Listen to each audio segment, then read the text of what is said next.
She doesn't even go here! I'm bi, actually. Excuse me. Could the ugly, untalented gays please report to the principal's office? Hi, I'm Kurt Homo, and I'll be auditioning for the role of kicker. Hello! Welcome in, everybody. Thank you so much for tuning in to today's episode of Not So Straight Nerds. I'm your host, Luke. And I'm your host, Alicia. And today, we are talking about The Devil Wears Prada 2.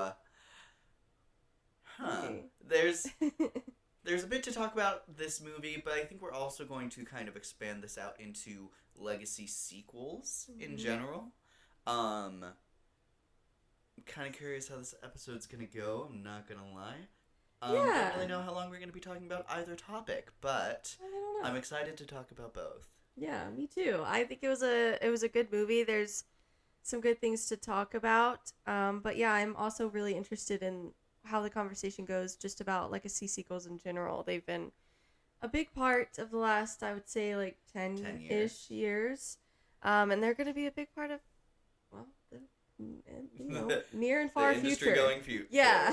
I was going to say the next decade, but probably after that too. So, I don't know. But as long as they keep making them of this quality, then I'm okay with it. There's a quality that I think is aggressively valid, but I think there's plenty of them where it feels like they're just kind of phoning it home and relying cash on grabs.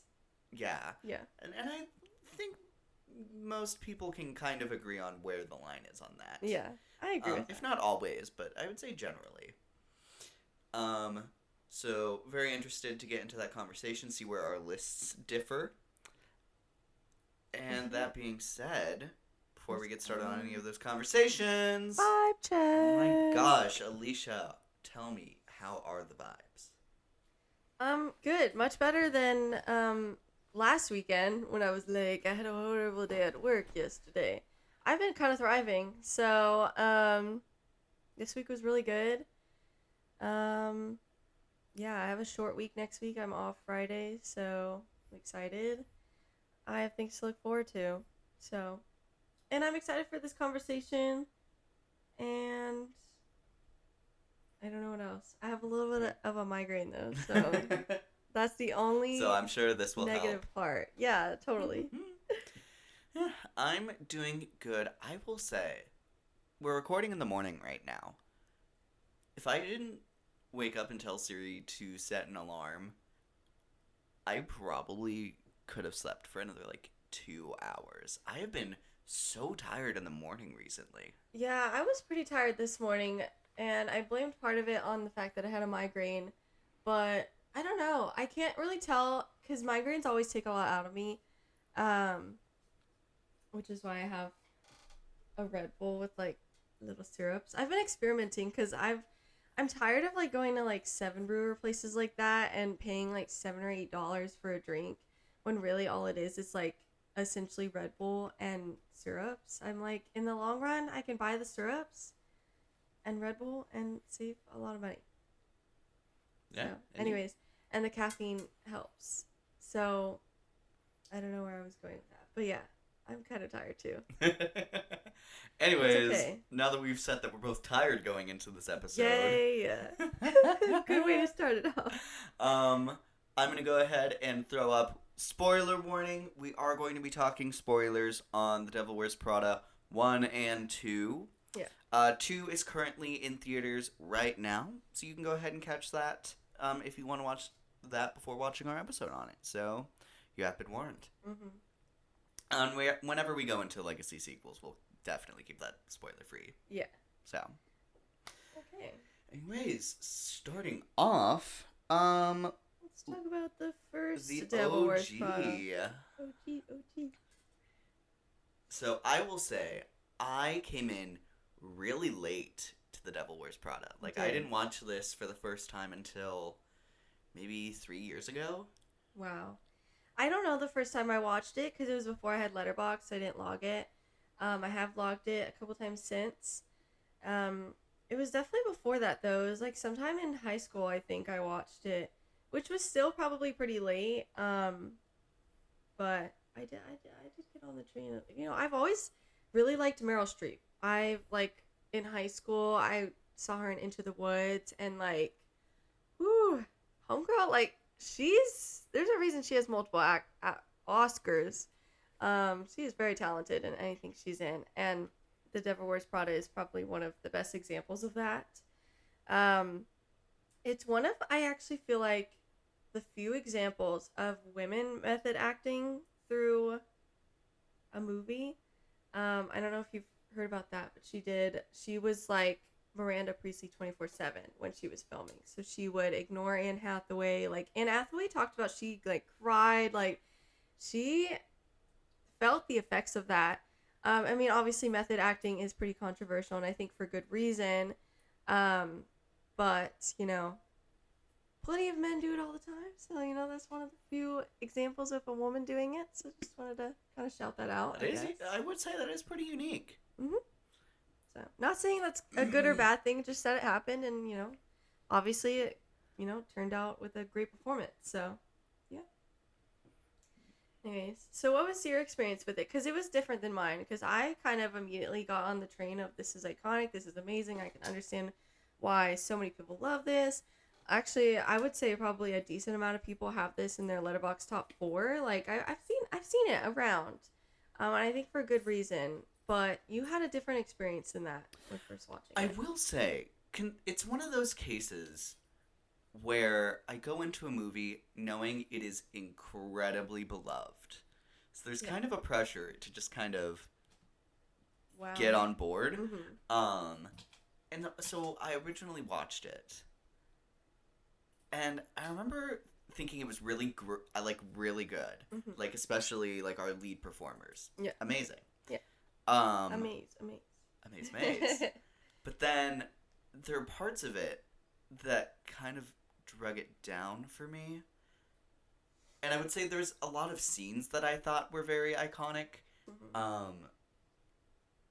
But for whatever reason, it took time to really grow on me. Mm-hmm. I will say now I do consider it like a really great movie. Yeah.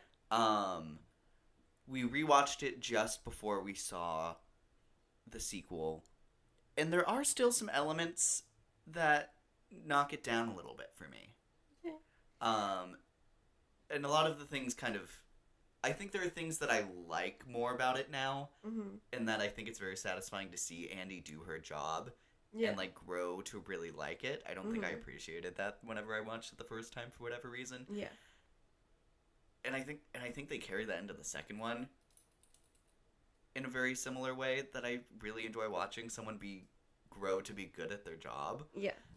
Yeah, I don't know. There's just something incredibly satisfying about that. Yeah, I agree. You know, I think the first movie you were talking a lot about being frustrated from the friend group, which is a very big topic. Pretty much everyone is in agreement that the friend group sucks in that first movie, and the boyfriend sucks, and the true villain of that movie were them and not necessarily Miranda Priestley. And so I do appreciate that conversation because I do think they're very aggravating. I will say, you know, upon the rewatch, specific scenes that stick out, obviously I think of the scene where she just gave them thousands of dollars of presents, and then they throw around her phone so she can't talk to her boss when they know that would put her job in jeopardy. I mean, that's pretty horrible. Like, what are we in middle school? And then I will say, I think of the scene where it's the boyfriend's birthday and she misses it. And I will say, I didn't remember that scene super well when rewatching it. So I honestly didn't know how it was going to go. But the fact that he just, like, he waited for her to get home. And then was like, and now I'm going to go to bed and not talk about this after I waited for you to get home. Well, I mean, actually, I feel like, I had a different perspective than that. That's not my vibe. I had the perspective of, you know, as someone who's waiting for their loved one, like, to get home safe. But then it's almost like with a parent waiting for their kid to come home when they're past curfew. It's like, I'm going to be disappointed, but I still care about your safety. So, like, I'm going to make sure you get home, but then I'm going to bed and we're talking about this in the morning. Like, you need to know I'm disappointed and we'll talk about it later. And I'm not defending the boyfriend. I will say I think he deserves to be disappointed that his girlfriend was not at his birthday party. Obviously, it was just a bad situation. Bad timing. There's nothing really you could do. She found out so last minute. It's not like they could have rescheduled or anything. But she still had to be there. It's a messy situation. But I do think it deserved a conversation. And it's not like, you know, he blew up at her or anything. So I see a little bit of defense there, but that's probably the only scene. And it frustrates me that he seemed very happy when she was struggling and complaining about her job, but very upset and really dismissive when she was succeeding at her job and being in her element. So I don't want to defend him too much. Just that one scene. Every other scene, he sucks. And since we're in spoiler territory, I'm so glad they pretty quickly established he was not the boyfriend in this movie. They were not together. They didn't And then work. she straight up says, "I've never had a good relationship," and I'm like, I wish we had an inch of that in the last one. Yeah. Because frankly, oh my gosh. Well, What a man-child. Yeah, I like that they pointed out that the boyfriend she had in this movie was the first to read any of her articles, and that was before they were even together. They had met one time. He didn't even know if he would ever see her again, and he still read her articles. Like, and that's more effort than her long-term boyfriends ever put in. Is crazy to me. So thank goodness she got away from those man-childs and found this one. But moreover, it's one thing to have your movie have a difficult boyfriend. Mm-hmm. My problem comes from the framing of that. Uh-huh. It's not nearly as negative as it should be to feel. Mm-hmm. Like, it feels like the movie's trying to gaslight you into thinking that they're in the right. Yeah. Mm-hmm. And I can't jump on that board for a second. Yeah. And I think that's like the biggest, if not maybe one of the only things that brings down that first movie for me. Yeah, I'll say, you know, does she do things in the movie that we can recognize as an audience is out of character? Of course. So, like, we talk about the Emily thing, you know, her taking, like, the Paris thing away from her. Even if maybe she deserved to do so, we can also recognize that's not in her character. But that has nothing to do with her friend group. I think anytime it comes to her friend group, she's almost never in the wrong or not a huge deal. Or in any case, I think the friends are constantly overreacting. Yes. And there's sure. things you could do to make it more drastic. Mm-hmm. Like when it came to the, like, party, I was like, okay, or what if it was like, because, like, everyone has a birthday party. I think, I don't know, if my husband had to miss my birthday party because of his employment, what am I going to do? Tell him to just take the L? But I think if it was more something centered around, like, what he was passionate about, and it's like, like, if it was like, so he's a chef in the first one. If it was like some kind of like culinary party where he's like putting his food out, like if there was like more of a once in a lifetime kind of thing to it, I feel like that hits more. And then other similar things, like she doesn't change in a way that makes her bad in To them. their relationships. Yeah. So it's just like, okay, or she's just changing a little bit because people do change. Yeah. You're just out of frickin' college, people. She's working at Runway, which is essentially supposed to be Vogue in this universe or whatever. Yeah. And that's a big deal. And so, yeah, someone who maybe didn't care about fashion before is working for, like, such a fashion icon. I feel like it's natural and okay to change and learn to appreciate fashion. I feel like that's a natural way to go. So, I don't know. It's kind of crazy. I actually kind of hated the scene where he was like, I hate the clothes you wear now. I'm like, she looks hot. You're just jealous and you're just, like, insecure. And that's Oh, you mean you're not going to take an interest in the new interests that she takes a part in, and you don't want to actually be with the person you want to be with the person you were in college? well, and it's so of the time for her to be like, you don't like this, you don't like this, and then shows off her lingerie, and of course he likes it. I'm like, this is such of the time. So it was ick. Anyways, I was like, dude, your girlfriend looks so hot. Like, how can you be mad about that unless you're a man child? So, Indeed. anyways. Any last thoughts before we move on from The Devil Wears Prada? Amazing performances. Love Emily Blunt. Although I will say, I think she obviously I don't think was as big of a name back then. But I will say the sequel gives her a bit more to work with, and I think it's all the better for that. I agree. I'm glad she got her time. Yeah, Meryl Streep, such an iconic performance. Anne Hathaway,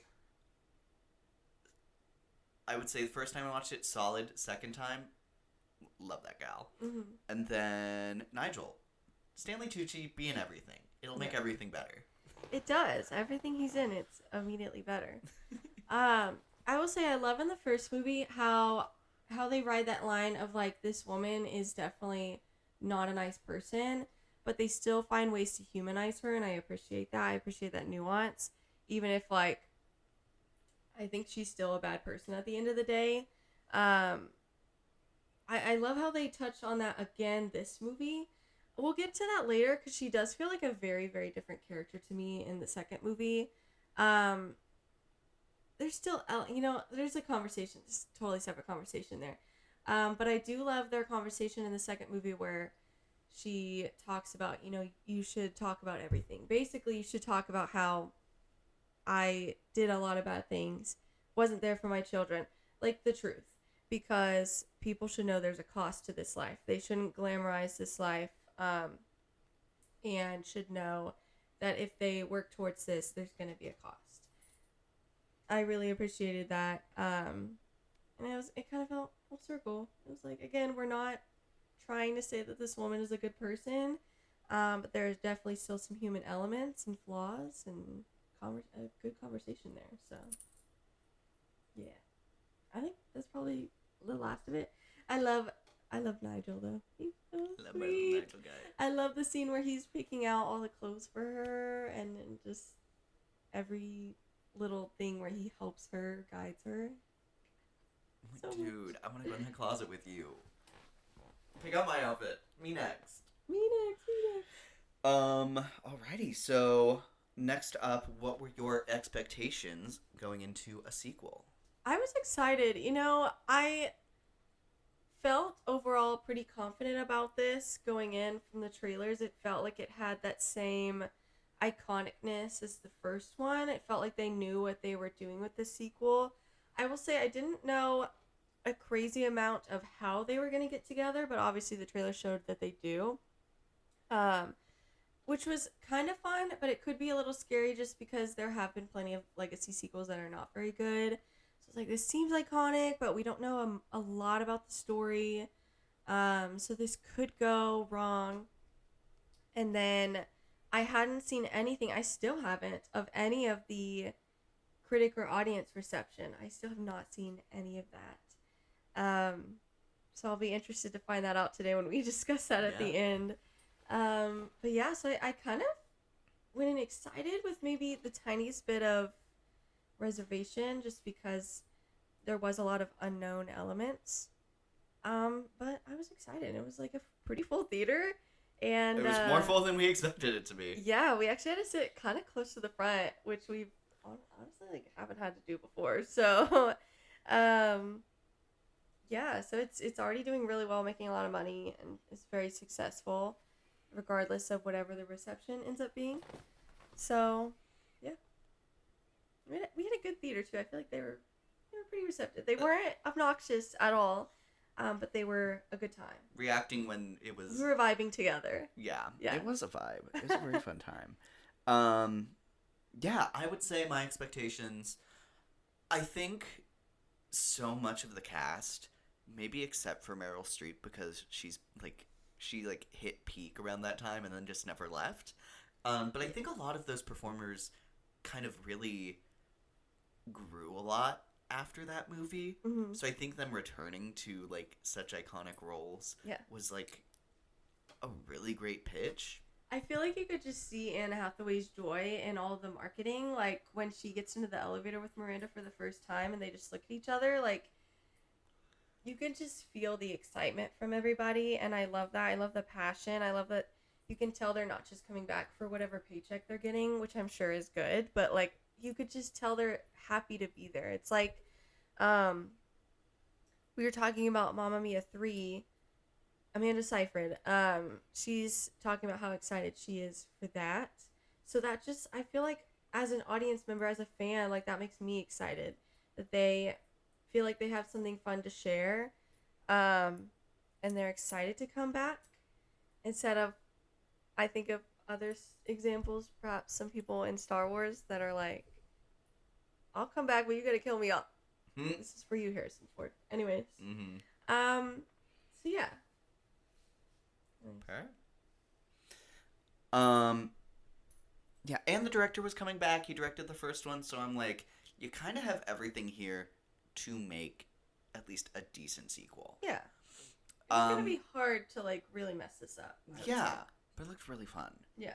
So, going right into it, what are some of the best parts of this movie? I want to shout out, first and foremost, the outfits in this movie. They, like, honestly, the only one I even slightly disliked was the tassel jacket, which we had seen in the in the in the marketing. I still don't love it, but I did like it more. There was in a the moment movie. when she, like, turns and, like, she flips her hair and it flips all of the other tassels alongside, and I'm like, okay, it's kind of great just for that shot. Kind of eat it. Yeah, I'm kind of eating this up. No, I agree. It's like I don't love it, especially compared to all the other amazing outfits, but I do like it now. Like, I kind of hated it in the in the marketing. I was like, wow, that is ugly. She would never wear that. And a lot of other people were, I was not an odd one out on that. A lot of people were talking about that jacket. But I actually kind of liked it in the movie, and I liked how they used it for a little small, quick comedic moment. But yeah, everyone looked so good in this movie. Caleb Heron, is that his name? Yes. The second assistant. Oh my gosh. First of all, love that he was in that movie. I did not know. I mean, he didn't have a big role, but he had a bigger role than I thought he was going to. I mean, he's the old Andy. The new Andy. Yeah, he popped up a few times, and he was great anytime he did, and I'm so glad that he got this exposure. He's had a lot of little pop-ups in, like, streaming movies, so I'm so glad he's finally making it to the big screen in this way. I think he deserves it, and I hope to see him a lot more now. Obviously, I really love Simone Ashley. I think a lot of people were very excited for her, rightfully so. And she was just so different. You know, people were comparing her to Andy, which is interesting because she was really more of Emily's role from the first movie, but they were comparing her a lot. And she's just so sure of herself. There's really never any moments of, like, insecurity. She always looks great. She cares about fashion. She looks great. She looks so a lot of good. her fits are some of my favorites, yes, actually. I so agree with that. I think she never has even remotely a bad fit in this movie. Anne Hathaway looked great in this movie. Props to them, honestly, in the first and the second movie for trying to make the audience believe that she's, like, at all not gorgeous, because I'm like, no, that's but I get that. I understand that that's the point. That's like, what in the fashion thought world, of I'm sure. in the when we rewatched the first one. Mm-hmm. I remember, like, it has that opening scene of, like, women in fashion getting ready versus her getting ready, Mm-hmm. and, like, when you see the first full shot, I'm like, wow, you know what? They're putting in a lot of work to try and make her look unkempt and Yeah. like, you know what? Considering I it's get freaking it. Anne Hathaway. Well, yes. Great yeah. job. Yeah, and I understand, you know, obviously the fashion world, you're going to have crazy standards, so it is different. You know, if you are a size 6, they probably do think you're like, whoa, you're a size 6? And I'm like, huh? But I have to, you know, the fashion world is different. So, anyways, my stomach's already going off this bad side. But just to jump off of what you said, Simone Ashley and Caleb Heron, I think they both do great work with what they're given. I agree. Like, they really, for roles that easily could be nothing, I think they make an impact, which is, I think, very impressive. I agree. I also want to shout out the humor in this movie. It reminds me of Freakier Friday, not in the way that it's similar humor, but like Freakier Friday, I feel like updated to Gen Z humor really well. And also being aware that it was Gen Z humor, it's not like they were trying to. It felt very natural. And then this movie, I feel like they used, I would say, more so cancel culture really well. And it also, you know, I said earlier that Miranda seemed very different in this movie, and I think there's a few reasons. And I'm not saying it's out of character and that it's bad writing. I'm not saying that. I think it makes sense. It's a combination of she now has someone in her life that loves her, and that would change a person. That would like soften a person, I guess. We just casually have Hercule Poirot. Poirot. I said that in the thing. I was like, that's Poirot. And then what else? And then cancel culture. It's like she has to watch what she says now. She's not in control like she is the first movie. She can't get away with what she could in the first movie. She would not have a job. And every time, like, she like is looking to what was her character's name? Amari. Yeah. Was like, am I saying the wrong thing? What did I say wrong? Goats? She said, no, wait, I know this one. No, I loved every time. Yeah. And then she was always like the quick nod. No. Say something else.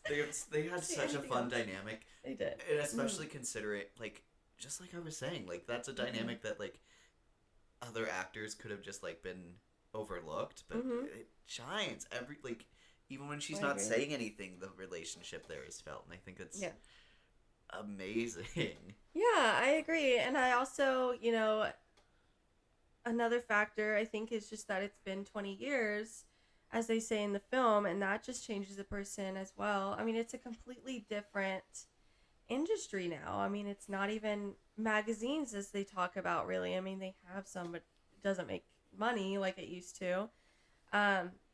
So I just thought there were several scenes that seemed so intentional from Meryl Streep that I loved. I think of one of the scenes where I believe it's Andy visiting her suite in one of the hotels in Italy, and she leaves and she ends up kind of leaning back and crossing her arm, and it's just so casual. It's like, it's so not the Miranda Priestly from the first movie, but it fits. Like, again, I don't think it's ever bad writing. I think, you know, it's jarring at first because you're like, this is, I mean, and the movie acknowledges that. Andy's like, who is this Miranda Priestly? Where's the fight in her? So yeah, I appreciated those little moments, and it just goes to show that Meryl Streep is very talented and aware of what she's doing. For sure. I think she does great work here as well. I like you said, all of the different things it points to as why she's different, but then also it doesn't talk down. It's not like, wow, she's so different. Thank you, husband, for calming her down. Like, no. It's all stuff that's just there, and you can see why she's different. And she looks fabulous. There's that scene where she walks through the they're in Paris. No, they're in Italy. It's some like the Italy mall. Something. Yeah. And she that scene looks gorgeous. I want to shout out specifically that scene, and there was one other scene I'm really trying to remember. The only thing I'm remembering though is towards the end when she's wearing that like jeweled jacket. But there are moments in this film where, you know, it could very easily come off as like you have to be careful, because obviously this is very expensive fashion that is not, especially in today's economy, not accessible to a lot of people. So you have to be very careful not talking down to those people. Like, I mean, I can't afford, like, that would be me too. And they talk about that a lot in the film, but it never comes off as like condescending. Even when they are being condescending, it's like, it's very aware. It's not the film being condescending to the audience. they talk about, the importance of fashion. Even if you can't afford it, it like kind of does shape a lot of society. I think of of the scene in the first film where she talks about, cerulean and, how it started and how it's gone down to, TJ Maxx or wherever she bought the sweater. And that was such a cool scene on the rewatch. I was like, I actually really appreciate that breakdown, because it does make it seem very important. It could seem from the average person like this is just this unattainable thing that doesn't matter. Like, why do so many people treat this as important? But then when you see the history of it and the effects of it, like, it puts it into a different perspective. And I feel like they did a really good job with that scene where she's walking through the mall. And I want to point out the score in that too. I loved the score in that scene because it just said everything without having to say anything about what she was feeling in that moment. It was like she felt like she was losing this industry. And then with the jacket just kind of coming into, is this it? Like, is this the end? I loved that scene because then her husband was like, you have me, you have the twins, you have all these things. And it really did come off as like, it didn't come off as like, oh yeah, I know, to me. It did feel sweet and genuine. Like, that does matter to her. So, which again is not how I would have felt from the Miranda Priestley in the first movie. I would have felt like, yeah, I have you, but this. Like, it did feel like that matters to her as well. So. Yeah, absolutely. Unfortunately, switching gears away from Meryl, Anne Hathaway in this one. Mm-hmm. I think she does a great job in the first one. Mm-hmm. I think she is hilarious in the second one. Absolutely. Like, her like movements, she's like such an excited character a lot of the movie. Mm-hmm. And she like, it like jumps out at really amazingly timed moments. Yeah. Like the one that really sticks with me is whenever she's talking to Caleb Herron's character about like, and just be careful not to go upstairs. And he's like, who would be stupid enough to do that? And then she immediately jumps, she's like, oh, no one. And I'm like, oh my gosh. Killed that. I need to see her in a proper comedy. Yeah, I agree. Like, I can see her in Paul Rudd, like, destroying a comedy together. Well, I think of her and Robert De Niro in The Intern. They were And I haven't great. seen that. Oh my god, I you need need to to see that movie. I haven't seen that in forever either, so I would so be down for a rewatch. But yeah, that's a partial comedy as well. So. And then I also really like that she succeeded in journalism. She's winning an award at the very front of this. Mm-hmm. And I think she represents journalism in a really cool way that she doesn't get to in the first one. Mm-hmm. You really get to see her kind of have the dream that she's always had and then also be in the runway circle. Mm-hmm. And I think that's really interesting. Yeah. They have a lot of fun conversations about that, how to make something that people want to read, but is also, like, valuable and has substance to it. Mm-hmm. I think that that's a very important conversation to be had. Mm-hmm. Gosh, I think it's just so great. Her dynamics with the characters are all super fun. I love her and Nigel. Their dynamic, it just picks up off the bat perfect. Mm-hmm. I know some people were unsure from the trailer about Miranda forgetting Andy. And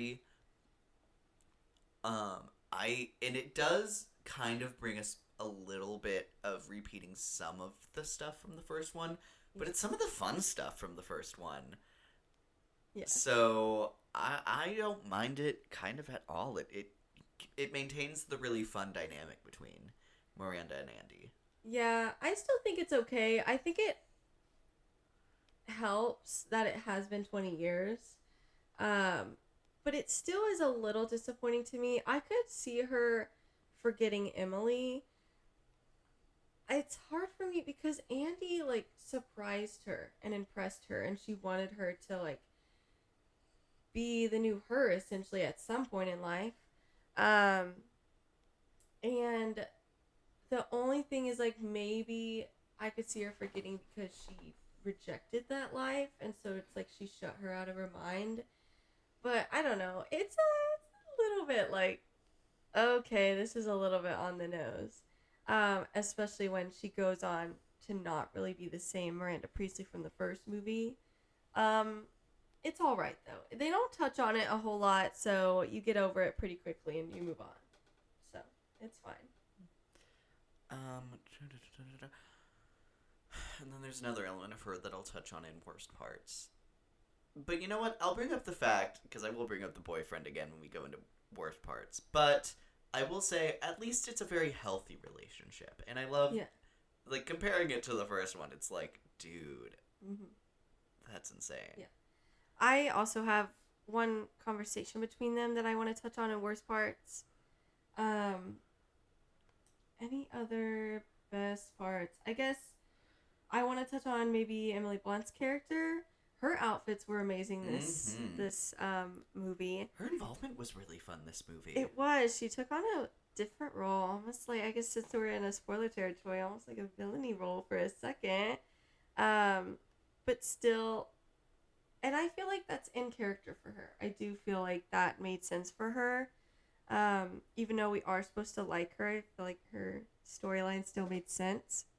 I think it all ties back into the idea that Miranda's a fascinating character to watch, but she's a very imperfect character. And Emily comes back as, like, the consequences of her actions. And then whenever that's confronted, she still doesn't back down from her decisions. And I think that's all it all feels very in character. And then it was also set up very early on. Yeah. Whenever Andy's interviewing her and going through the Dior, like, facility that she's remodeling, and it looks amazing, by the way. Oh my gosh. But she's like, so why did you leave Runway? And she's like, why do we care about this? What are we talking about? And I'm just like, wow, I love that came full circle. It felt like a pretty important thing that she was explicitly leaving out, and I love that it circled back. Yeah, me too. And then the ending, I also really liked. I feel like there's points throughout this movie where I would have been like, do I buy this? But, like, by the end, I'm like, oh. And then I want to shout out, gosh, what's her name? The woman that they meet with. Oh, Lucy Liu. What was her Character name was Sasha Barnes.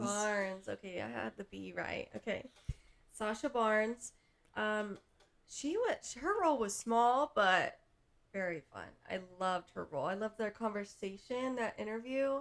It's actually kind of funny. I'm reading an Emily Henry book right now. I think it's like Great Big Beautiful Life, something like that, about a journalist getting like a once in a lifetime opportunity to interview this.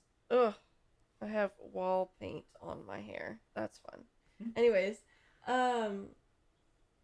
to interview this celebrity who hasn't done press in like 20 years. So I was like, oh my gosh, I'm like reading this right now. This is happening. So that was a fun storyline, and I loved that came full circle as well. Indeed. I totally clocked what was happening at the end. I was like, I know exactly. I'm glad you did. Really? I did not clock that at all. No, that's cool, because I caught it before they revealed it in the movie. Well, there's an element of it, which maybe it doesn't take me out, so I don't think it's necessarily worst part, but a bit of a nitpick is like, but you guys did get in contact with her office, so why does Andy need to make so many phone calls all day again to get a hold of her again? Feels a little silly, but whatever. Ultimately, I think it still makes the sequence really fun. Yeah. But yeah, Lucy Liu, she's really great. I just watched her two Charlie's Angels movies, and she used to do some badass stuff. And then recently, the last movie I think I saw of hers was Presence. Okay. And she was pretty great still in that. Sure. She's a really fun actress. I loved Nigel in this movie again.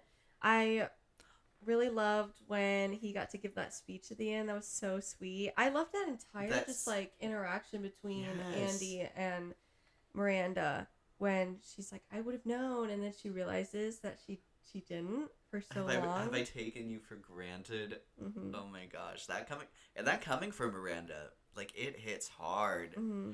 Gosh, and you love to see Nigel getting his due. And then him revealing that he's really kind of the reason that Andy got the job at Runway. I'm like, I actually teared up. I was about to cry. I was trying really hard not to cry in the theater. I'm like, oh my god, this is so sweet. He's just the best character, even if he isn't super flashy. He's always there and supportive and loving, and I adore that. And he always has like the right amount of truth. Yeah, I agree. It's like, oh, you wanted feedback. Did you want a lollipop with that? And I'm like... He's basically like, girl, you chose to come to Runway and you're going to be complaining? You knew what you were getting into. Dude, He's like, do you want this job or not? Oh, and they kept Lily from the first one. The art gallery friend. Mm-hmm. Love that she's the friend that stuck. Because even though she also has a bit of a moment that's like, maybe we're overreacting a little... overall, I thought she was a fun standout in the first one, and I love that she feels like a lot better of a character here. She's the one I would choose to keep there, for sure. Yeah. Oh, and I also want to say last thing, two things. Lady Gaga being here was super fun.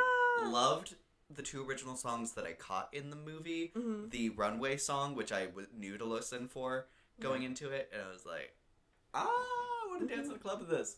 And then Shape of a Woman on the stage. That whole scene I thought was super fun. I agree. And I loved her dress. Like the almost the Morticia-y, and then it like goes up to her wrists. I was like... It's very cool because I feel like I've never thought about the fact that when you're performing on a runway like that, it's not the same at all like giving a concert. It's like you're there to almost be like a fashion icon and just feed the background noise in a fun way. I don't want to... That sounds minimizing. I'm not trying to do that. But it's like... Like you're there to blend into the show. Yes. You are not necessarily the star. You're actually not the star. It's like everybody else, really. But she still had such a fun outfit on, and I loved that. It reminded me of, like, you know, the old, like, Victoria's Secret performances with all those different celebrities, so... I love that Lady Gaga and Miranda have beef. I think that's really funny. Yeah. Because you don't like me. No, I was so interested to see who are you talking about when, like, call her. She's like, fine, I'll call her. I love that. Ugh. Anyways. And I was saying something afterwards, so it's like, I don't remember, but Lady Gaga's like a fashion icon herself. Oh, absolutely. So, absolutely. And then the last thing I wanted to shout out in best parts is I actually really like the last shot of it zooming out from the building, and you see all 3 of them in their own offices working. Right next to each other. And I'm like, as it should be. My babies! That are all older than me, but anyway. Oh, and I love that throughout both of these movies, Anne Hathaway looks like girl who's going to be okay. Yeah. Love girl, he's gonna be okay. You are gonna be okay. I promise. Okay. On to worst parts. I don't have a lot. I will say the first hour was maybe a little bit messy for me just because there was a lot of pieces there. Didn't know how to feel about them quite yet. And when I realized we're only halfway through, I was like, this could be a good thing. They have a lot of time to bring this together, and they did. So I just want to shout out that there was initial hesitation there. But it kind of, I don't know if that really counts as worst parts because it worked out. But actual worst parts, I would say 2 main things for me. I would say the rich ex-husband guy that ended up being with Emily. Mm-hmm. He was really annoying and obnoxious and kind of icky, which he was supposed to be, but it's like literally any more of this and I would actually start bringing the movie down for me. He's kind of the right amount. I mean, the right amount is none in this movie, but I don't know. There was a few times where I was like, I hear this grating voice. And then, but you know what? He served his purpose. He was supposed to be gross villain. They didn't want him to have runway. And then the main one that I do think is a pretty valid complaint is the really weird, kind of out of character to me conversation between Andy and the boyfriend when she has that bad moment and she's like, the conversation to me would, I would just say, like, poorly written. Do you remember, when they had the fight and he left? There's an interesting thing. I will say it's maybe one of the most interesting reasons to have his character be in this movie. The idea, because there's an overarching theme here of industry rich people like that antagonist you were complaining about coming in, taking stuff that he doesn't see the value in, regardless of how many people do see the value in it, gutting it and repackaging it as something mainstream and therefore losing its value, losing the heart and the artistry in it. And there's a lot of that, like, conversation in this movie, which I love also, actually. Yeah. I think that's kind of like the central theme of why I think this movie deserves to exist. I think it does speak to something that's very real and would happen to this brand as well. And I think Andy's a great character to really unpack that, actually. So I think that all ties together really well. Yeah. What I think is really interesting about her boyfriend character is she points out that, or he points out that, like, that's also his job to take the things that are classic and staples and then make them modern. I think the time he chooses to chime in on that is like, okay, but do you want her to also hate you? It's weird too, because to me that's just a bad example to me, because, like, for him to say that, because it's like, well, you were working, at least with this building, which is the only real example that we know of. They were gonna, I think they said, demolish the building. He said they were going to demolish it. I don't know. I feel like modernizing it is better than having it not exist at all. If you had to choose. So I wouldn't sit here and say that you're the same villain as everybody else, firing a bunch of people and gutting something that so many people care about. It's like you were saving a building and doing your best. And I feel like, yeah, maybe it's modern, but to me, when I think of modern things that are sucking the soul away from things, I think of, like, the clean aesthetic that everyone's going for, where everything's white or beige, like everything lacks color, so it just looks so clean and sterile. Like everyone says, so many homes now look like a doctor's office. All these, like, fluorescent lights and just nothing has warmth or character or uniqueness. I also think of, I've seen a rise in parents getting their children, like, aesthetically pleasing, like, toys and play stuff. They have, like, playgrounds now, or whatever, play sets that are now all brown and beige instead of, like, fun colors that honestly help a child's development.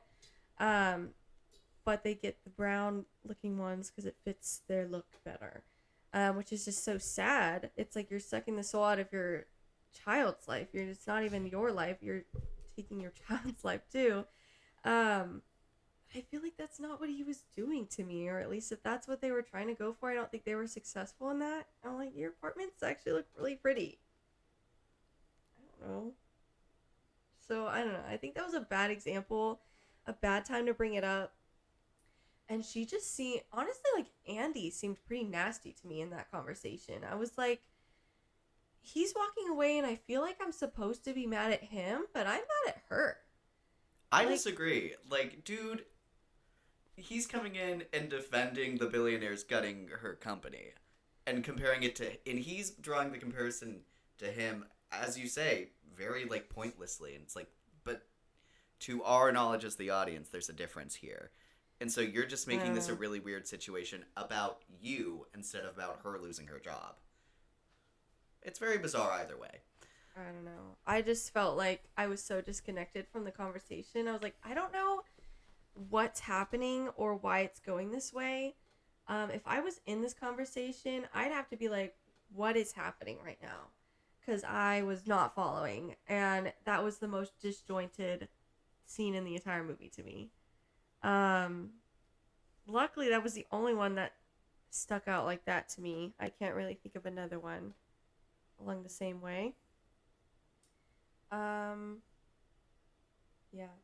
Anyways. But then furthermore on the boyfriend, I do think beyond maybe that one comparison, focusing again on Andy's love life, I think is like did we need this? Or could we have spent more time on something that I think this movie actually cares to talk about? Oh, for sure. Yeah, I don't know. I mean, especially after it was such like a huge detractor for me in the original. Mm-hmm.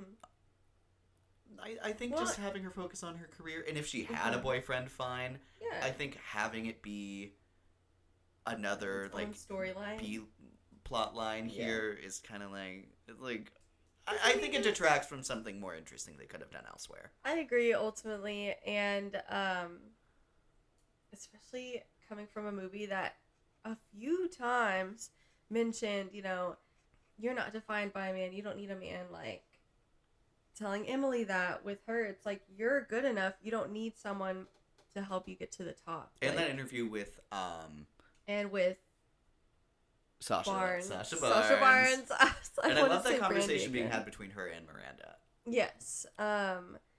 And yeah, I don't know. It's like you pointed that out a few times in your own movie, so maybe we like didn't need this storyline. I mean, he was sweet overall, but like it didn't take up that much time, but I don't know. Then it just felt like they had an unnecessary fight for no reason. Like, why are we here? What's happening right now? Indeed. Anyways. I'm trying to think if there's anything else. I will say it took Jin a second for me to be like, okay, go off. The Andy's assistant. Mm-hmm. I liked her. I don't know. I would say like halfway through her role is when I was like, okay, you're a baddie. I was maybe a little bit like, girl, you would, what'd she say, at Harvard or Yale? I don't know. I think Yale. Yale. I'm like, girl, you went to Yale, so maybe stop trying to give your job away the second you got it. Like, girlfriend. But she killed that, like, recording scene. Does anyone want Froyo? Period, queen. Indeed, get that for you. But it was also kind of funny to me how they mentioned that the conversation went on for an hour, and then she's like, let me see what they said, and immediately finds out what they said. I'm like, but it took it took an hour, and you found out what they said in 30 seconds? I thought that was funny. A little silly. I was like, you didn't even have to mention it was an hour. Just say, like, it felt like it went on forever. Mm-hmm. That would have been better. But then now I'm thinking, you heard an hour conversation and the only thing important happened in the first 30 seconds? Okay. Or are we supposed to actually sit here and believe you sat there for an hour listening to the entire thing? I don't believe you. Anyways, it's fine. Prayer. So this was directed by David Frankel. Mm-hmm. He also directed Marley and Me, which is the only other movie other than these three that I've seen. Did you ever see Band of Brothers? Mm-mm. Or what's this next one? Collateral Beauty. No. So, of these three films, how would you rank them? Oh, I'm actually kind of a hater of Marley and Me. I'll be so honest with you. I did not cry because, I don't want to spoil it. You don't want to spoil it. Let's just say I didn't cry and you're supposed to cry. Yeah, I'm kind of a hater of it, so obviously that's last for me. And then Devil Wears Prada 2. Devil Wears Prada. Same here. I mean, that's pretty easy my ranking for grandmother me. showed me and my cousins Marley and Me when we were like 5. Dude. No, I didn't watch that till Big college, I L. think. Oof. Can you That's- imagine watching a group of like 4 kids and playing that movie for them? That's kind of crazy. It was like right when it came out, so it's like no one knew what it was. Oh no. That's like when my grandma went to, I think, like Target with me when I was in elementary school or middle school, something like that. Too young for this movie. She bought me The Breakfast Club, which of course the DVD was unrated, unlike the cable version, which I had watched before. So I thought it was appropriate because the cable version's appropriate overall. Mm-hmm. She's like, "I'll buy you the DVD. We can rewatch it." She very quickly turned that off. She's like, "Oh my god." Yeah, I rated. Okay, I'm not that much of a hater. I rated Marley and Me 3 stars, but I rated Devil Wears Prada 2 4 stars and Devil Wears Prada 5 stars. So very clear rankings there. Fair. So, anyways. And then quickly just going through our 4 leads. Anne Hathaway first is having a comeback year. Just She is very in so exciting. many things. She's in Mother Mary. Did I miss one before that? I feel like I don't know. let me look, but I don't think so. Devil Wears Prada 2. She's gonna be in The Odyssey, Verity, and I think those are her 4 for this year. maybe that's it for some. No, and then the end of 5. Oak Street. Yes, I was thinking 5. So yeah, she's popping off this year, just like Zendaya. Zendaya's having a moment this year. And it's sad because I love to see them so much this year, but then that means we're not going to see them for several years after that. I'm like, no, baddies. Maybe spread it out, but it's okay. Indeed. It's So hard to complain. what if you had to name like 3 of her best roles? Oh, gosh, I don't know. I'll have to look. I would say Interstellar and Devil Wears Prada are in my top 2. And I'm going to combine Devil Wears Prada and Devil Wears Prada 2. Since you shout out those, I want to shout out The Princess Diaries. Mhm. I adore her in The Princess Diaries. And then in The Intern, that's an underrated movie. Ella Enchanted, she does a great job. Yeah. Trying to remember her in Brokeback Mountain. I think she was one of their wives. Mm-hmm. But I feel like she was the wife that got the less screen time. Yes. For sure. Um, She's not the one that discovered them making out. yes, because that's an iconic gif. Yeah. She's in the Alice in Yeah. Wonderland movies. I mean, she's Catwoman, and She is people Catwoman. pointed out a scene the other day where she goes from like fighting a bunch of people to like immediately 2 seconds later acting like a victim when the police show up, and I'm like, this is pretty badass. Like, I'm gonna be honest, I don't remember her a whole lot from those movies. I remember certain scenes. I mean, she didn't have a lot of scenes, but I'm like, you know what, she did good with what she had. I will say, The outfits could have been, I'm going to certain say, things could and have this been is better, but not probably a because of huge her. hot take. I think a lot of the Nolan trilogy, Oh yeah, I remember you. I This is your opinion. don't love them. I love the middle. I love Yeah. The Dark Knight. I think that is a really great movie. But Dark Knight Rises, and specifically Batman Begins, I do not like Batman Begins. Almost at all. And then, but The Dark Knight Rises, I think, is really messy.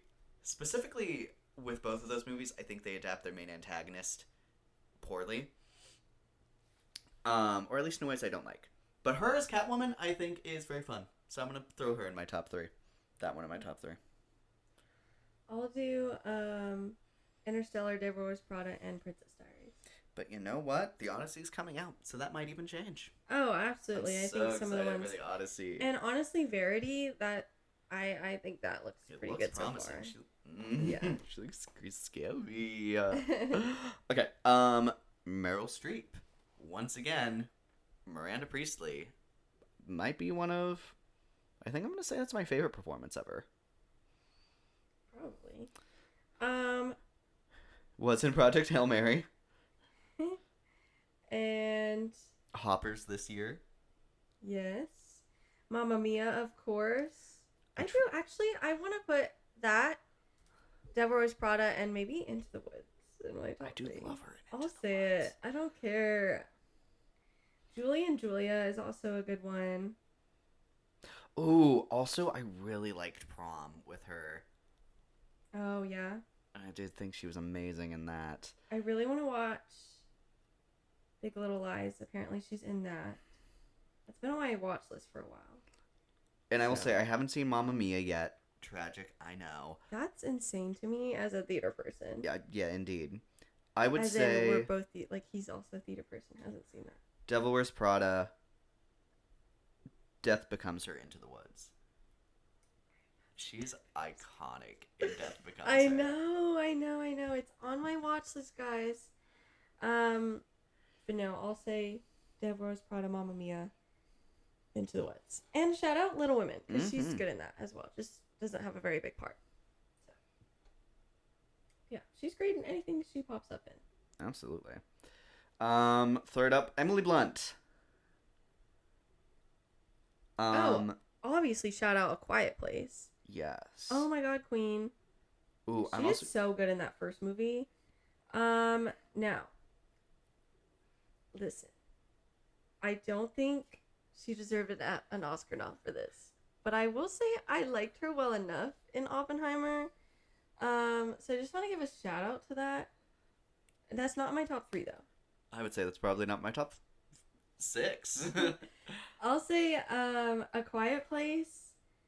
Gosh, she's good in Fall Guy too. I really like her in Fall Guy. I would say mine's probably A She's Quiet also Place, in Into the Woods. Smashing Machine, and Fall Guy. Because That might be my people top were one, hating too. on her. When I've heard people were hating on her in Smashing Machine, I could not fathom. That's I crazy. think she's great in the Smashing Machine. Yeah. And then I'll shout out. So I'll do A Quiet Place, The Smashing Machine, and The Devil Wears Prada. But yes, the next one would be The Fall Guy, I would say. But I would maybe even say I think I like her role in Devil Wears Prada 2 more than the first one. Me too. And you know what? I would say aggressively. I think that. I agree. Okay. She's also in Into the Woods. She's in Jungle Cruise. She does a good job in sometimes some not so wonderful movies. In Into the And Woods, just okay I fear movies. her being around the baker. It drags her down. Which is not really her fault, but yes, it's just unfortunate circumstances. Okay, Stanley Tucci. Hunger Games. Absolutely, Hunger Games. Absolutely. I would say Hunger Games. Conclave is also a hard one for me. Yes. He's amazing in Conclave. Oh, he's good in Easy A too. Have you seen Easy A? I have seen Easy A. He's good in Because that. I was like, dude, why is your father clearly gay and married to a woman still? He's also in Julie and Juliet. There's a lot of crossover with some Meryl Streep things here. What on earth is he and Percy Jackson in the Sea of Monsters? Woo! I think he was. Hold on, I can look. That's crazy. I would say. Oh, he's Dionysus. Oh. I think they recasted him into that. Mhm. I would say Hunger Games. Would I say the first or second one? Ooh. Probably. I would also probably say the first one. But I'm going to say that Conclave. Oh, but then Devil Wears Prada's in the middle of everything. I know.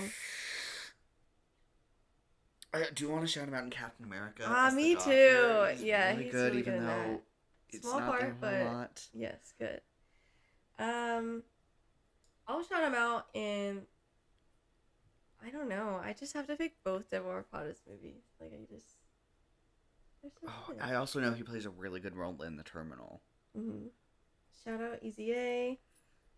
Yeah, I gotta go with Devil Wears Prada, Hunger Games, and Conclave. I would say Conclave's my favorite. Yeah. Oh, But Hunger Games is like a close second for me. I love him in Hunger Games. fair, so fair.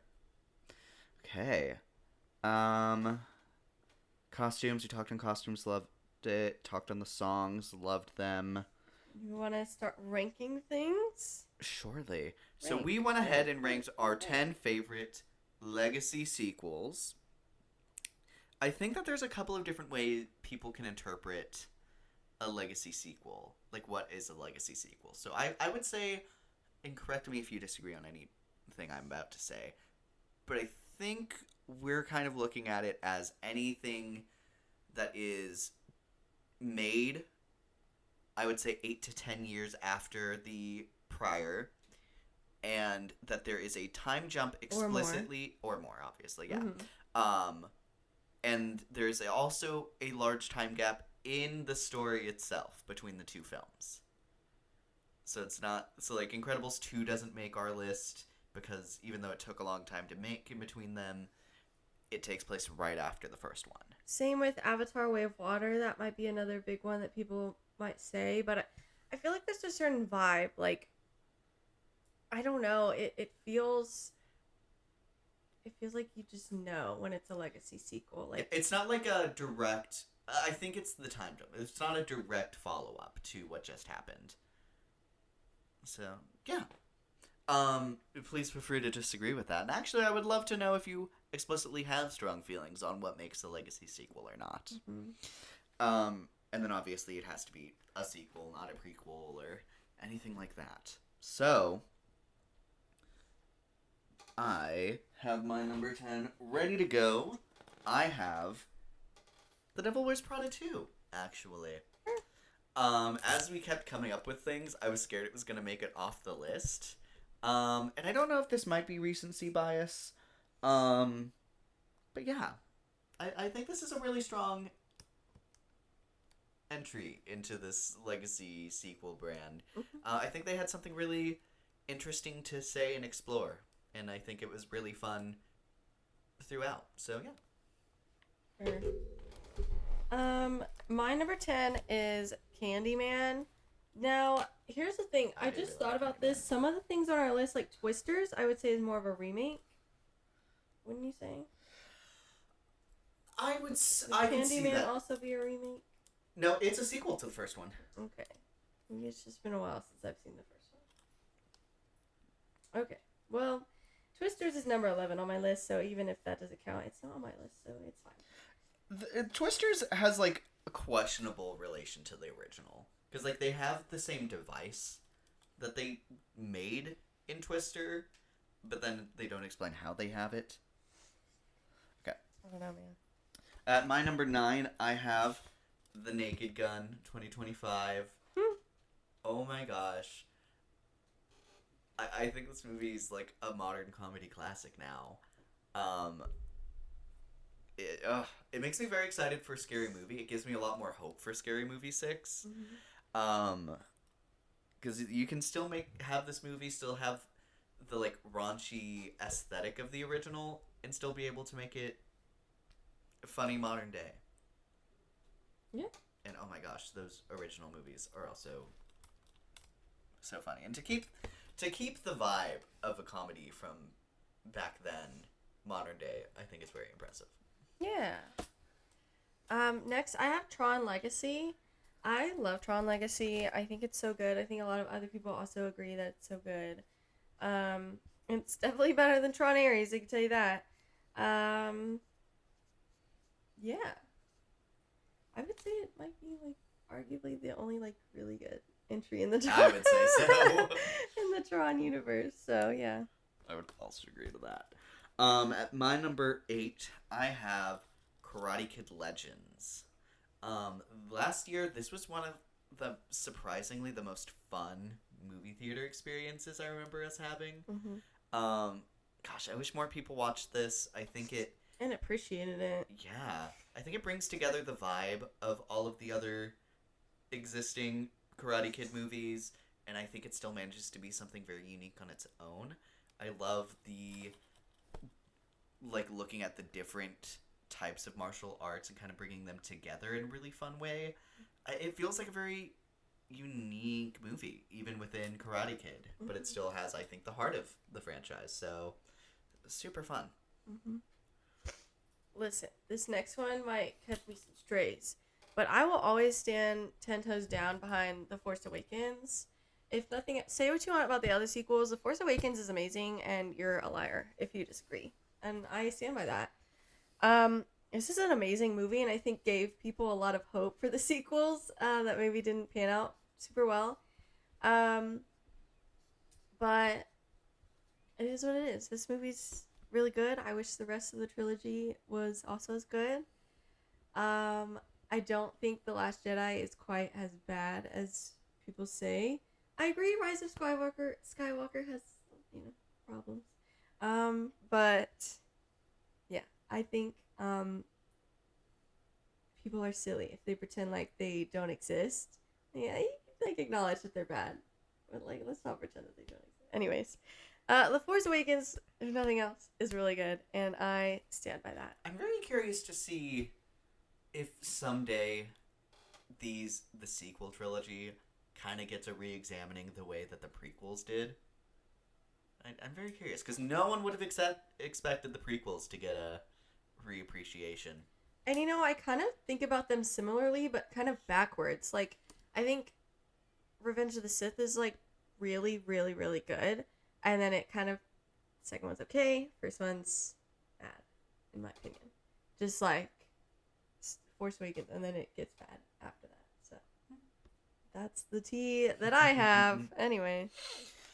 At my number 7, I have Ghostbusters Afterlife. Oh my gosh, I love the Ghostbusters. And this one of, like, kind of adjacently approaching their lore from a completely different environment. Like, some small town in the Midwest, but still, like, perfecting all of the ghosts and I think great lore. The cast, I think, is super fun. Ugh.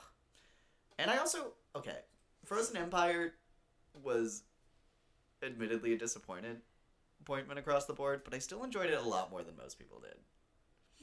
Ugh, I love me some Ghostbusters. My number 7 is The Devil Wears Prada 2. So it's a little higher on my list.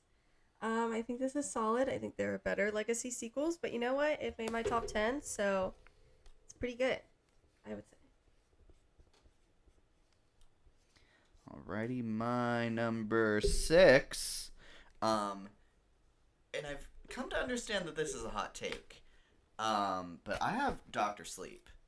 Some people hate this movie, and I can't understand hate. I can understand if you, like, don't vibe with it, but, like... Like, I rated it, like, a 3.5 out of 5 stars.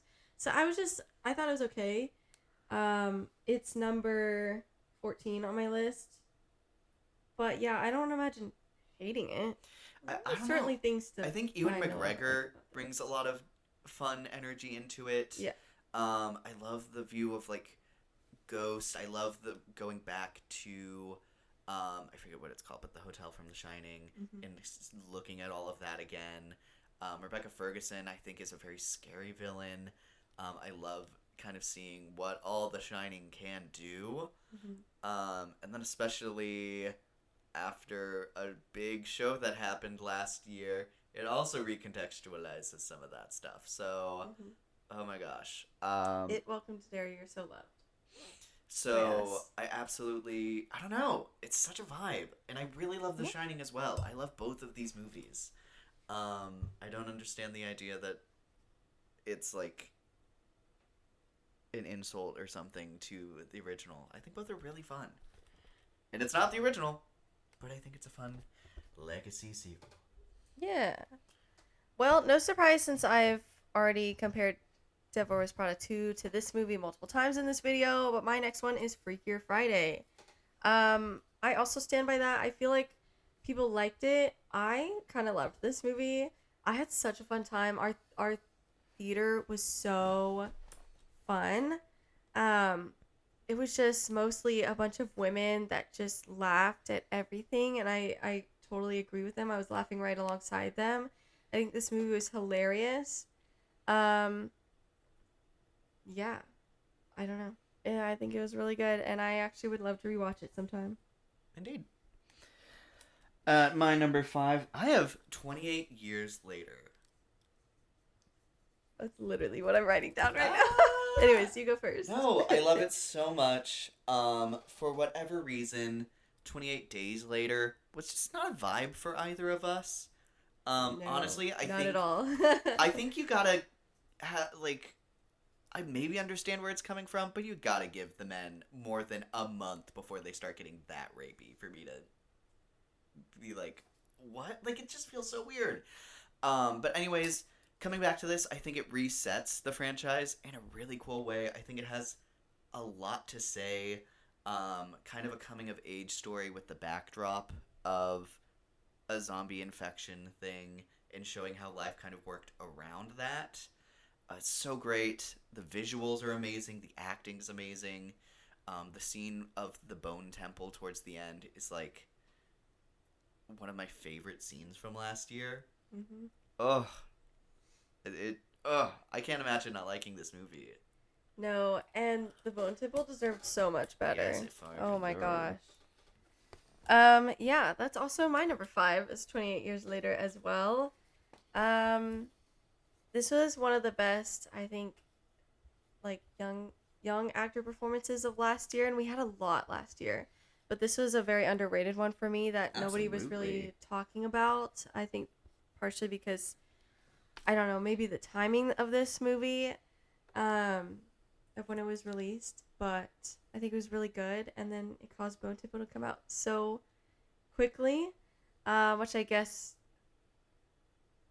bit them in the ass. I don't know, unfortunately, but it was still really good. So If we the never quality. get the third of this trilogy, I'm gonna be so pissed. I know, and Cillian Murphy is coming back. And I'm like, please. Anyways.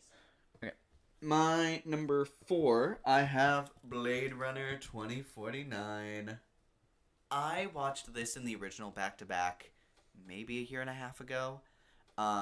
There's a lot of really cool things I liked about the first one. Even if I didn't super gel with it all together as much as I was hoping I would. Mm-hmm. But the second one, oh my gosh, it bleeds into something. It's unique, but I think it still keeps so much of the awe of the first one for me.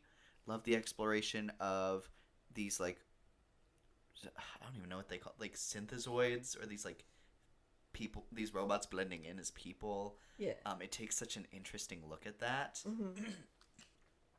It's one of my favorite Ryan Gosling performances. Ana de Armas is heartbreaking in it. Gosh, it's just so good. And it has a great mystery. I love the mystery. Mm-hmm. And the way it unravels, I think, is so cool. Mm-hmm. My number 4 is Karate Kid Legends.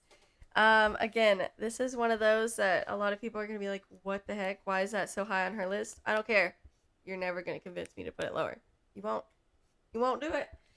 I loved this movie. I had such a blast watching this in theaters. We were probably a little bit obnoxious because we were finding this a lot funnier than the rest of our audience, but I don't care. I found it funny, so I'm gonna laugh.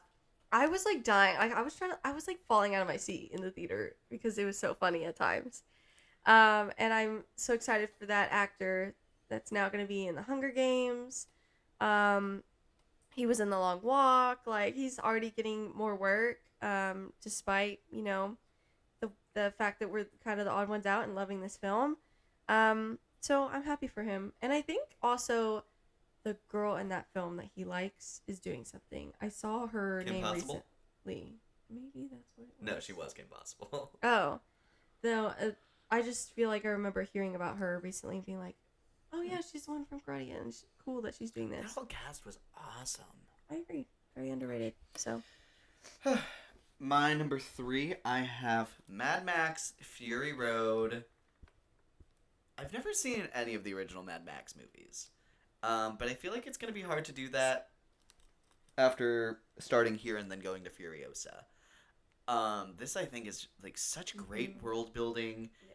Such a awesome practical aesthetic they went for, and they nail it. Mm-hmm. Have one of the most badass heroines ever with Furiosa. Witness me! Sometimes I just shout that. It's just so fucking awesome. I don't know what else to say. It just is that movie. Mm-hmm. My number 3 is Blade Runner 2049.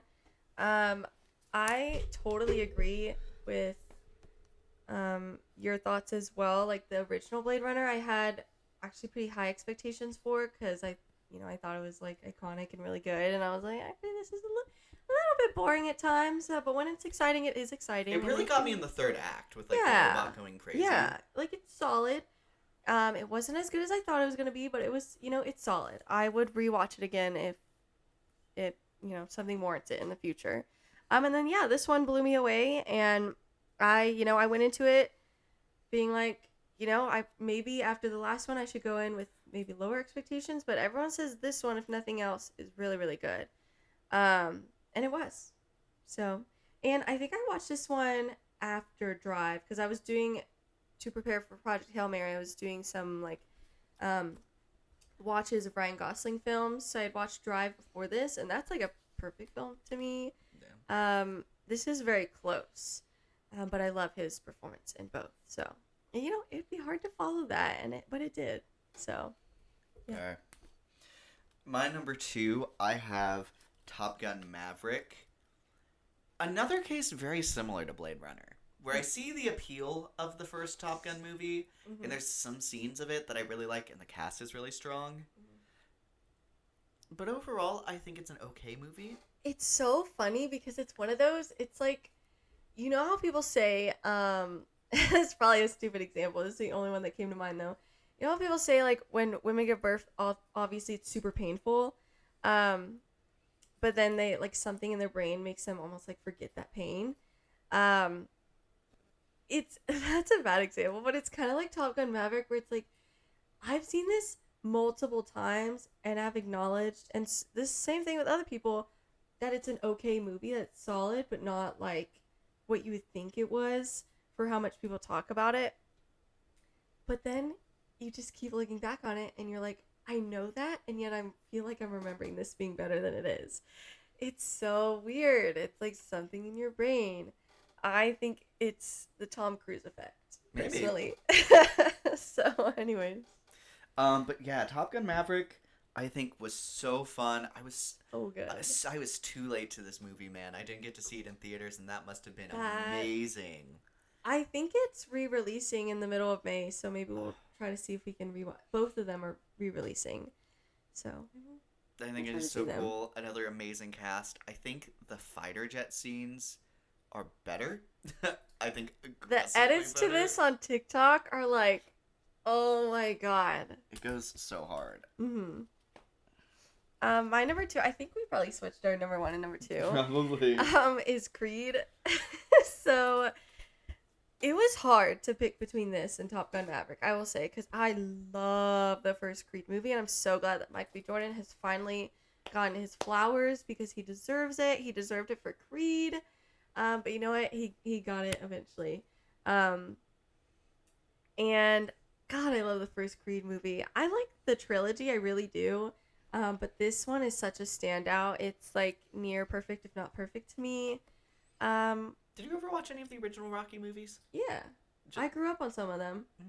I only, if I'm being honest, I only really remember the first one.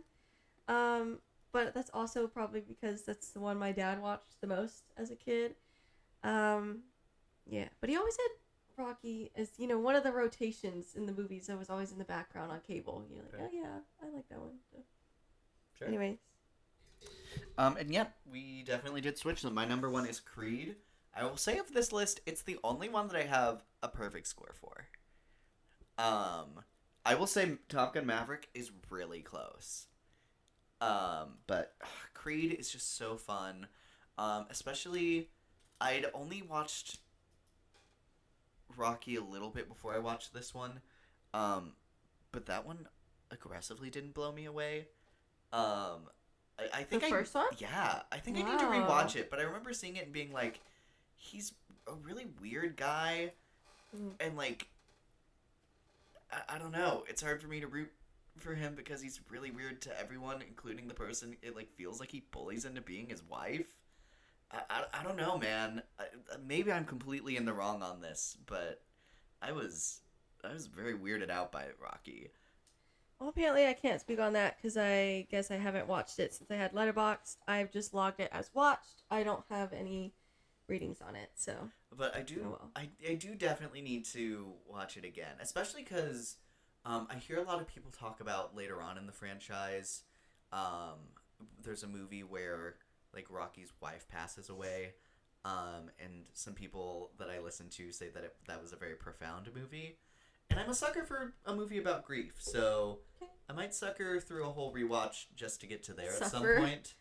Sucker through a whole No, I'll get sucker punched throughout that entire Oh, franchise. But anyways, going into Creed, I did not expect to like this movie nearly as much as I did. Mm-hmm. It blew me away off the bat. I think Rocky as a character in this movie was amazing. Obviously, what's his name? Sylvester Stallone. Nope, the main character of Creed that Michael B. Jordan plays.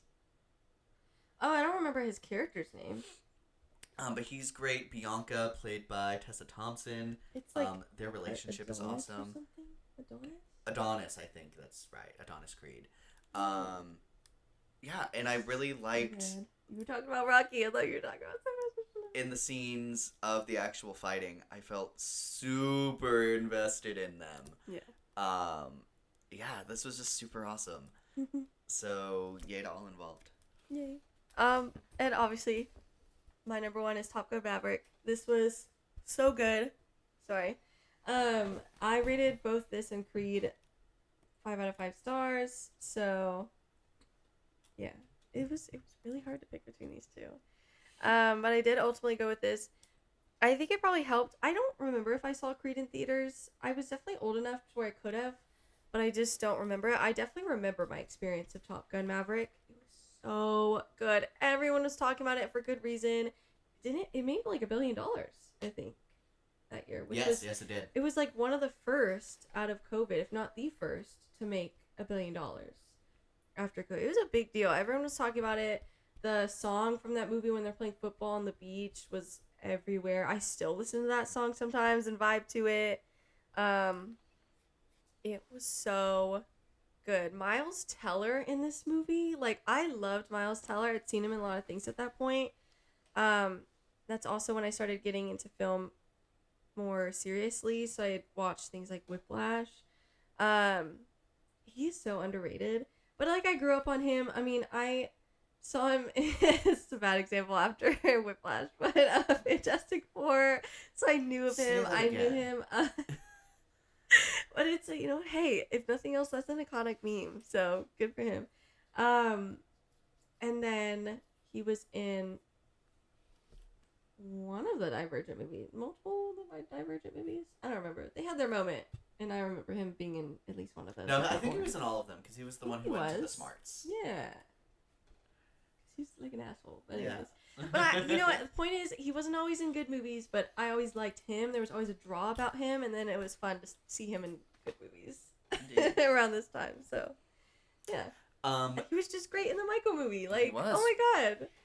So he's doing great work. Absolutely. So. That is our lists of legacy sequels. What are some of your favorites? Let us know in the comments. We'd love to know. And then we just wanted to shout out to kind of start to end this episode a little bit. Some upcoming legacy sequels, because there are a lot. It's kind of the new thing. Fokker-in-Law with Ariana Grande is a big one that people are talking about. I think rightfully so. I actually was not the biggest fan of the trailer when I first watched it, but I watched it on my phone online.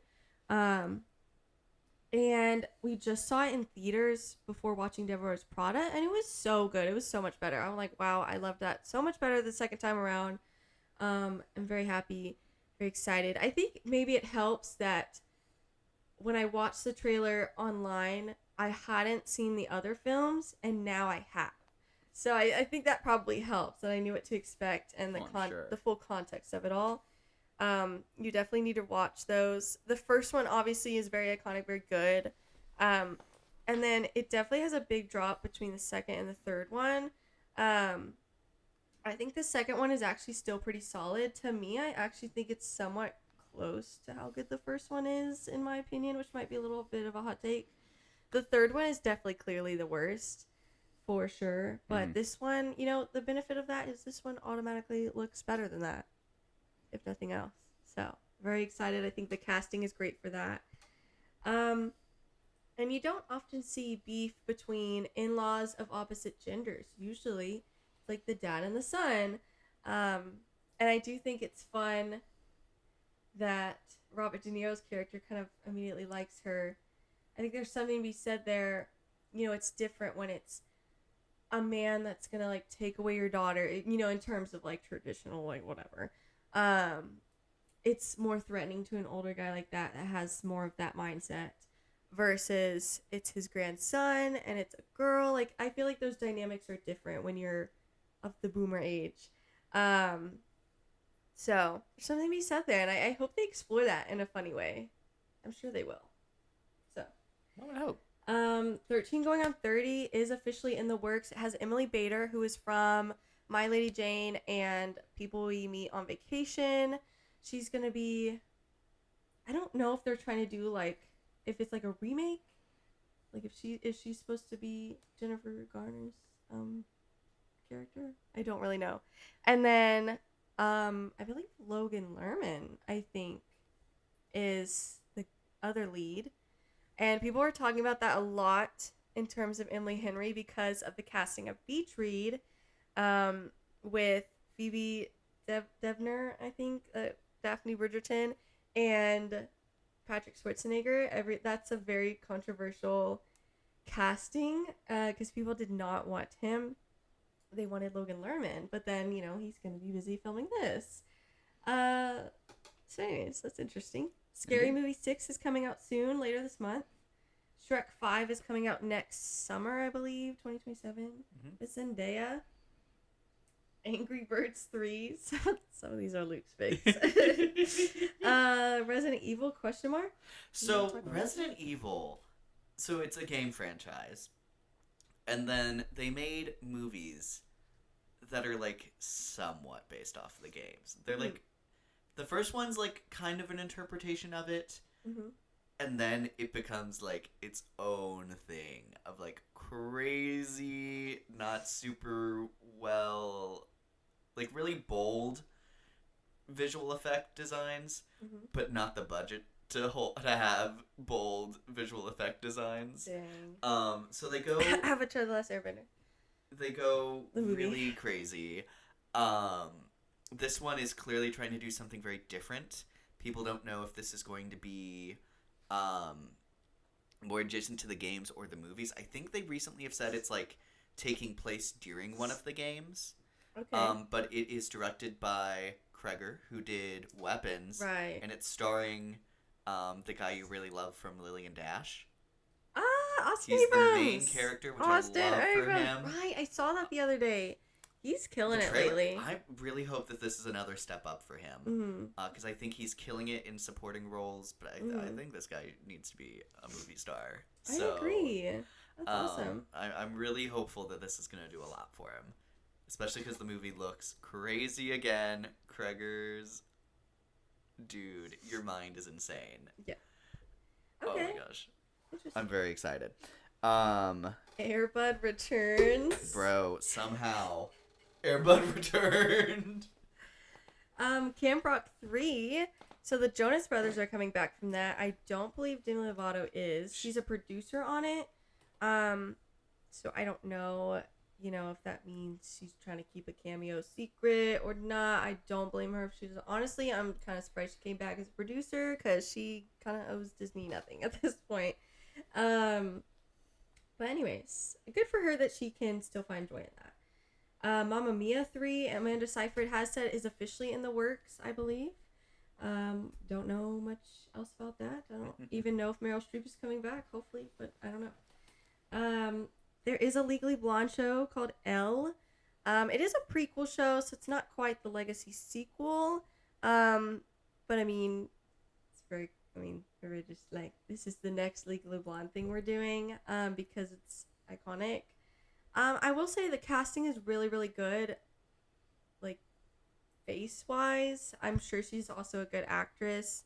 And then beyond that, we'll see, because I'm like, why do we care about her before her character development? But, you know what? I've been proven wrong before, so we shall see. Good. The Princess Diaries 3, I actually am not 100% sure if that's officially in the works or not. I think it is. But if nothing else, I know Anne Hathaway really wants to do one. I really think she confirmed it, but I'm not 100% sure on that, so take that with a grain of salt. And then the Pirates of the Caribbean has been in talks to do a remake, like, for many, many years. But obviously, you know, they're having a lot of conversation. Are they going to bring Johnny Depp back? Moral-wise, and also, is certain audience members going to watch it, whether, you know, And then he's in it or not? can you bring back this franchise without him? I don't know. I think just lay it to rest. I think just start another pirate-themed franchise. I agree. I think there's so many things you can explore with pirates, like One Piece. But you can do your own thing. I think if I don't think you really have a franchise without Johnny Depp. But like, I understand a lot of reasons that you might not want to bring him back. So it's like, just don't do it. I don't even know if he wants to come back, to be honest. So I would go to, I think the director was Gore Verbinski. I'm probably butchering his last name, but be like, okay, we want to make a new pirate movie to hopefully make a franchise. Give me a pitch. Make me a pirate movie. Mm-hmm. And I'm like, or make a pirate show and see if there's still interest there. I don't know. Do something. See if people are still interested in pirates. They are, but you know. pirates. Anyways, those are the ones we could think of. I'm sure there's several that we're forgetting.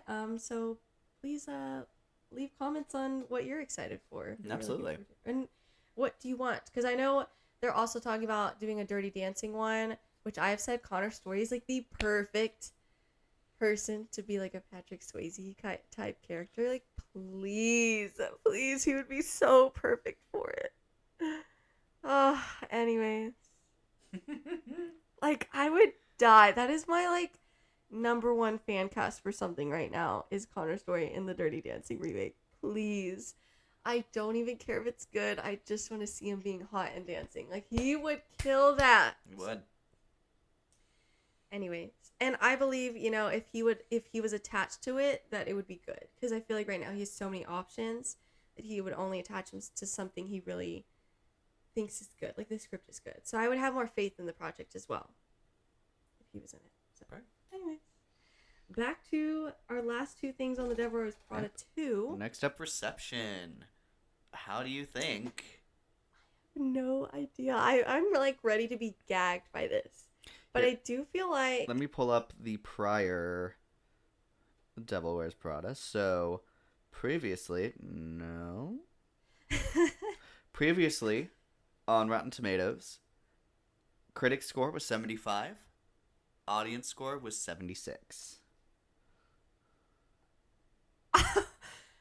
Wow, I'm gagged even before we're talking about the second one. Okay, well, if either of the scores are higher for this movie, that's incorrect. But just simply because the first one should be higher. I don't know. I guess I can only go off of what I think people would think about this film. I would say maybe an 80 for critics, 90 for audience. Interesting. Critics is 77. I was close. Okay. And audience is 88. I was close with both. Okay, slay. Cinema score Wow. is out. I want to see what the first one got. That's like, critics is one thing. I think obviously they're wrong for the Devil Wears Prada, the first one, but audiences, that surprises me genuinely. I think it's one of those things that kind of gained traction later on. I mean, clearly. So the original Devil Wears Prada, dude, it got a B. What That's the heck? insane. People didn't like it, I guess, when it first came out. That's crazy. Well, this one I'll say A- or B+. It did get an A-. Okay. I mean, I agree with that, but I just think the first one all across the board should have better scores. So. And then last see. up, we have our box office prediction. It's doing so well already. It is. Already, it has made $114 million worldwide. And that's probably just from Thursday and Friday. Yeah, Filming probably. this pretty early on a Saturday, so it So it's probably gonna have a hasn't updated very yet. good opening. Wow. Well, I don't want to underestimate this. Like, I think I immediately figured out I did with Michael. I'm like, wow, I definitely underestimated what it's gonna make. It still might make a billion. The Devil Wears Prada 2. I guess I'll say. I want to say like 750, 700. I don't know. Which one are you locking in? Because I mean, it's already. Worth saying, 750 is what you locked in for Michael. Right, but I think that one is gonna maybe hit closer, if not a billion. I don't think this is gonna make a billion, but I don't want to undercut it. I'll say 700. Okay. I don't know. That might be too low. I'm gonna say. Oh, no. I'm gonna say 600. Okay. I think it's gonna be somewhere in between us. Mm-hmm. But that's already gonna do really good. I looked it up and That's it has amazing. 100 million Yeah. as its budget, so that'll be like Wow. Yeah. a pretty good So turnout. it already made that back. It just has to make back the marketing and everything on top of that. Yeah. And then And we're like 2 days in. I love That's that for crazy. everyone involved. Yeah. And I don't know one that's coming out that will compete with its audience, which is probably primarily women, Mm-hmm. but older and younger. I think it appeals to both because it's a legacy sequel, so got a good chunk there. It's in May. Yeah, I don't know. I mean, maybe I love boosters, but that's not going to get nearly as wide. Mm-mm. The Billie Eilish thing, I think, will bring in a lot of women as well, and that comes out next weekend. But I still think that they're different enough movies, for sure. I mean, one's like a fictional movie, and one's like a real like tour video. Yeah. So, I still think that's different enough. Yeah, very interesting. I'm very fascinated to see how far this goes. Mm-hmm. I agree. But anyways, I think that is going to wrap up our conversation today. Thank you so much for watching. Please let us know your thoughts of The Devil Wears Prada 2, which is now in theaters. You can see it right now if you haven't. And until next time, I'm your host, Luke. And I'm your host, Alicia. And thank you so much for watching Not So Straight Nerds. Bye.